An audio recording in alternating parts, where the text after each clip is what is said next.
لم يقدر هذا الكلب خصمه بشكل صحيح. رحم الله من عرف قدر نفسه. أنا لا أعلم كيف يخاف هذا الدب الكبير من ذلك الكلب الصغير. يبدو أنه لا يمتلك أي ثقة في نفسه أو حتى قدراته.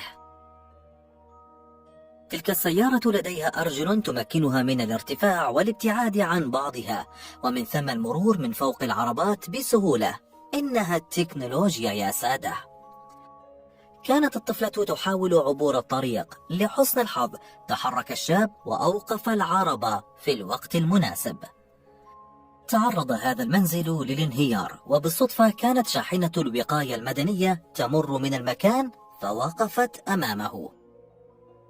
هل رأيت من قبل حرباء تلد؟ هكذا يكون شكل صغيرها عند الولادة.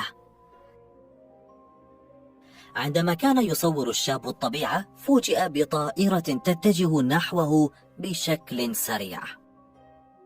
كان الجنديان يخططان لرمي القنبلة في الجهة المقابلة لهما، ولكنهما رموها تحت أقدامهم. لحسن حظهم أنهم اختبأوا بسرعة. القفز بالمظلة يحتاج إلى شجاعة كبيرة. هل تمتلك الشجاعة لكي تقوم بذلك؟ أخبرني في التعليقات.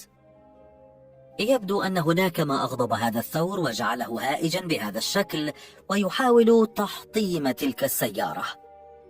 أعتقد أنها أثقلت في الشرب كثيرا. تلك